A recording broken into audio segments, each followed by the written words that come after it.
Movie जैसे ही शुरू होती है हमें बताया जाता है कि 100 साल पहले एक लड़की होती थी जिसके रोने पर उसके आंसू मोती बन जाते थे और हर एक मोती बहुत ज्यादा कीमती होता था। लेकिन ये सिर्फ एक लोक कहानी थी, किसी ने भी उन मोतियों को अपनी आंखों से नहीं देखा था। पर एक दिन दादाजी के मतालिया कमरे में लड़की को इत्तेफाक से एक बिल्कुल परफेक्ट मोती मिल गया। अभी वो उसे ठीक से देख भी नहीं पाई थी कि दरवाजे पर दादाजी के कदमों की आवाज आ गई। डर के मारे लड़की मोती लेकर छुप गई, लेकिन वो जेवरात का डब्बा मेज पर ही भूल गई। अगले ही पल जैक समझ गया कि ये शरारत उसकी पोती की ही है। किसी ने मेरे राज को ढूंढ लिया है। ये कैसा राज था? पोती का तजस्सुस खत्म करने के लिए जैक ने मोती की कहानी सुनानी शुरू कर दी। बचपन में वो बहुत ज्यादा गरीब था। वो मॉन्ट्रियल की बंदरगाहों पर भटकता रहता था, गिरा हुआ माल चुरा कर किसी तरह अपना गुजारा करता था। सर्दियों की ठंड से बचने के लिए वो चोरी छुपे खाली पड़े अपार्टमेंट में रहने लगा। जब वो बोर होता तो दीवार के एक छोटे से सुराग से पड़ोसियों को झांक कर देखता। बगल के घर में एक औरत बहुत ज्यादा जालिम थी। वो अपने बीमार शोहर से हमेशा शिकायत करती रहती और शोहर की पहली बीवी की बेटी को मारती पीटती रहती थी। एक दिन जैक ने देखा कि सिर्फ थाली गिर जाने पर सौतेली माँ ने लड़की का हाथ सीधा जलते हुए चूल्हे पर रख दिया। ये देखकर जैक हिल गया। उसे यकीन नहीं हुआ कि कोई बच्ची इतनी भयानक अजियत कैसे बर्दाश्त कर सकती है। इसके दिल में लड़की के लिए गहरी हमदर्दी जाग उठी। अच्छी बात यह थी कि बाद में डैड ने लड़की के जख्म पर पट्टी बांधी और वो आहिस्ता आहिस्ता नॉर्मल हो गई। लेकिन आधी रात को बगल से सिसकियों की आवाज़ आ रही थी, जिसे जैक फिर से देखने लगा।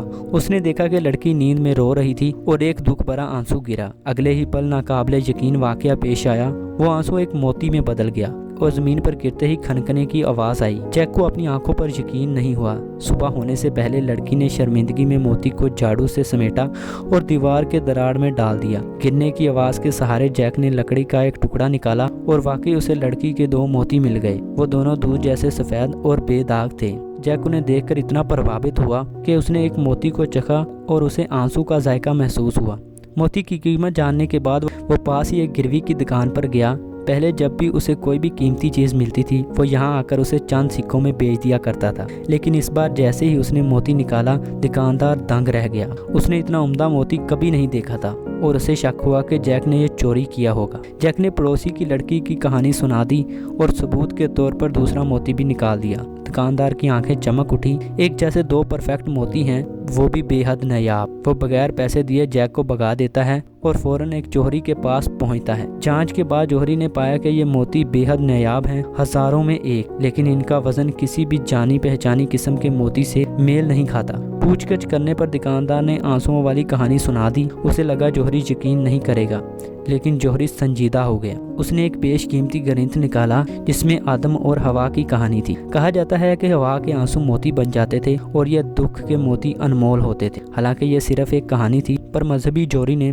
उसे सच माना और मोतियों के बदले एक महंगा हीरा देने को तैयार हो गए ताकि उस बेचारी लड़की की मदद हो सके। मुझे तुम्हारी चाल पता है। अगर तुम कहो कि उसकी कीमत 1 है तो मुझे पता है कि उसकी कीमत 2 है। अलविदा। बाद में दुकानदार ने जैक को बुलाया और मोती खरीदने की पेशकश की और लेकिन जानबूझकर उन्हें बेकार बता दिया। आखिरकार उसने सिर्फ $2 दिए। जैक के लिए यह बहुत बड़ी रकम थी। जब दुकानदार ने मजीद मोती लाने को कहा तो जैक खुशी खुशी मान गया। घर लौटकर जैक ने चॉकलेट खरीदी और चुपके से लड़की के दरवाजे पर रख दी। दरवाजा खटखटाकर वो वापस छुप गया। दीवार के सुराख से उसने देखा कि चॉकलेट खोलते ही लड़की के चेहरे पर मुस्कुराहट आ गई। उसी लम्हे जैक भी बेहद खुश हो गया। अब जैक को उस लड़की से मोहब्बत हो गई थी, लेकिन इसी खुशी की वजह से लड़की ने रोना बंद कर दिया। अब कोई मोती नहीं बन रहा था। कुछ दिन बाद जैक खाली हाथ दुकान पर पहुंचा और उसने कहा कि वो लड़की से मोहब्बत करता है और उसे दुखी नहीं देख सकता। दुकानदार गुस्से से चिल्लाया, तुम बेवकूफ़ हो। जिंदगी सिर्फ एक ही मौका देती है। तुम पहली लड़की से शादी नहीं कर सकते। वो तुम्हें पूरी तरह चूस लेगी। या तो वो रोए और तुम अमीर बनो, या वो मुस्कुराए और तुम हमेशा गरीब ही रहो। जैक का दिल मुकम्मल तौर पर टूट गया। उसने तोहफे देना बंद कर दिए। लड़की उदास रहने लगी। कुछ दिन बाद वो फिर रोने लगी और जैक का दिल और भी टूट गया। अगले दिन उसने मोती बेच दिए। फिर लड़की के डैड के एक हादसे में मौत हो गई। लड़की पूरी तरह रोती रही और जैक पूरी रात जुर्म के एहसास में डूबा रहा। सुबह उसने देखा कि लड़की घर छोड़कर जा चुकी थी। तब उसे वो दीवार याद आई। उसे वहाँ मोतियों से भरा एक डब्बा मिला। इस बार जैक ने धोखा देने से इनकार कर दिया, लेकिन आखिर में उसने दुकानदार को नकली मोती दे दिए और असली मोती खुद रख लिए। वो मॉन्ट्रियल छोड़कर हमेशा के लिए चला गया। रुको रुको, तुमने सब बता दिया। ये तुम्हारा बहुत बड़ा राज है। किसी चीज़ की कीमत कभी सिर्फ उसकी साथ से नहीं बल्कि उसकी कहानी से बनती है। और मुझे तो ये कहानी आज भी बड़ी खूबसूरत लगती है। इस मोमेंट के साथ ये मूवी हो जाती है ख़त्म। अगर आपको वीडियो पसंद आई हो तो वीडियो को लाइक और चैनल को सब्सक्राइब करना ना भूलिएगा। मिलते हैं किसी और दिलचस्प कहानी के साथ। Good bye.